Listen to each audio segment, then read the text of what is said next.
बिस्मिल्लाहिर्रहमानिर्रहीम जी, अस्सलाम वालेकुम। माई सेल्फ राना तजम्मुल और आप देख रहे हैं लर्निंग पॉइंट चैनल।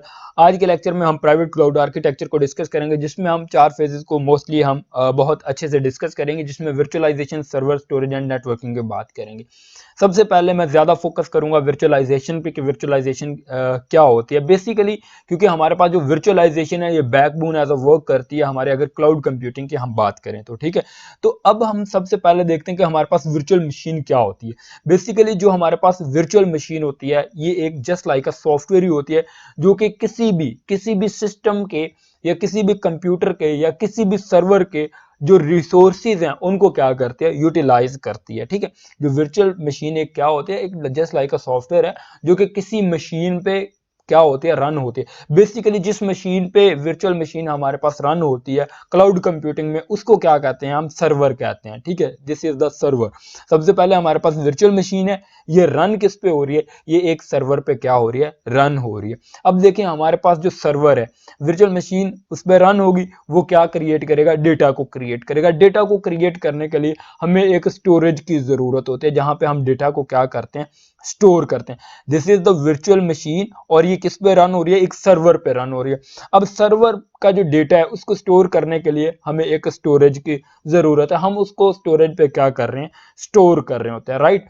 अब हमारे पास इस सर्वर को और डेटा को या स्टोरेज को आपस में कनेक्ट करने के लिए दरमियान में हमें किसी मॉड्यूल की जरूरत होती है। ठीक है, ये मॉड्यूल जो हमारे पास होता है इसको बेसिकली हम नेटवर्क के थ्रू क्या करते हैं, कनेक्ट करते हैं। इसको हम क्या कहते हैं, स्टोरेज एरिया नेटवर्क, जिसके साथ हम सर्वर को और हम डेटा को आपस में कनेक्ट कर रहे हैं। This is the storage area network. अब हमारे पास एक नेटवर्क की और जरूरत होती है, वो कौन सा नेटवर्क है, हमारे पास ईथरनेट होता है, जिसके साथ हम क्या करते हैं, सर्वर को आउटसाइड या आउटर वर्ल्ड के साथ क्या करवाते हैं, कनेक्ट करवाते हैं। तो ये हमने नेटवर्क क्यों यूज किया, सर्वर को आउटसाइड में कनेक्ट करवाने के लिए।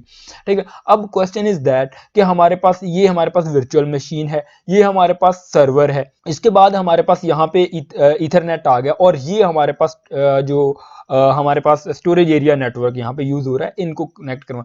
अब आपको पता है कि किसी भी ऑर्गेनाइजेशन को अगर हम क्लाउड कंप्यूटिंग की सर्विस देते हैं, तो जो क्लाउड प्रोवाइडर होते हैं वो रिकमेंड करते हैं कि आपके पास जो सर्वर है 2 से ज्यादा होने चाहिए। मतलब एक सर्वर नहीं देते, क्यों, एक सर्वर अगर डाउन हो जाता है या कोई प्रॉब्लम आ जाता है टेक्निकली, तो वहां पे प्रॉब्लम होता है। ठीक है, अब क्या किया, इस सारी लेयर को कॉपी करके इधर पेस्ट कर दिया, राइट। ये सिमिलरली डेटा स्टोरेज है, यहाँ पे वर्चुअल मशीन भी है, सर्वर भी है। ठीक है, और यहाँ पे हमारे पास क्या है, ये हमारे पास स्टोरेज एरिया नेटवर्क है, और ये सिमिलरली हमने क्या किया, एक यहाँ पे इसको कॉपी करके यहाँ पे पेस्ट कर दिया। अब क्वेश्चन इज दैट कि व्हाई वी क्रॉस यहाँ पे कनेक्ट देम, हमने इसको क्रॉस कनेक्ट क्यों किया। आपको पता है हमारे पास आउटर वर्ल्ड से कुछ भी हमारे पास आता है जो कि जो हमारे सर्वर पे रन होता है। ठीक है, तो अब सर्वर एक डाउन हो जाता है या कोई भी टेक्निकल प्रॉब्लम बन जाता है, तो यहां से फिर हम क्या कर सकें, हम स्विच कर सकें या हम क्या कर सकें, दूसरे सर्वर पे मूव कर सकें। ठीक है, एक सर्वर अगर डाउन हो जाता है तो हम दूसरे सर्वर पे मूव कर दें, इसलिए इनको क्रॉस कनेक्ट किया हुआ है। कोई भी कंपोनेंट में अगर इश्यू बन जाता है तो जो ऑर्गेनाइजेशन है वहां पे जाके प्रॉब्लम ना बने।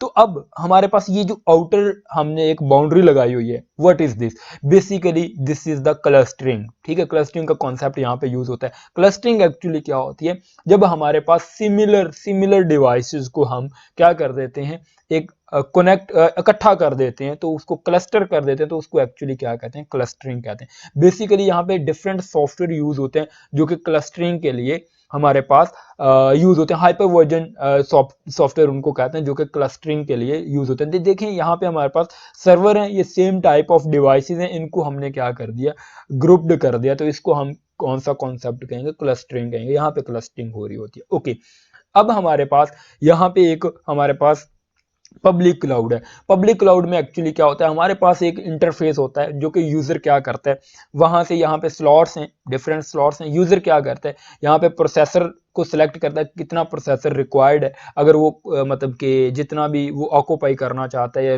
जितनी सर्विस को यूज करना चाहता है, प्रोसेसर लेता है, रैम लेता है, और इंटरनेट की या नेटवर्क की बैंडविड्थ यहाँ पे सेलेक्ट करता है, और जस्ट सिंपली ओके पे क्लिक करता है।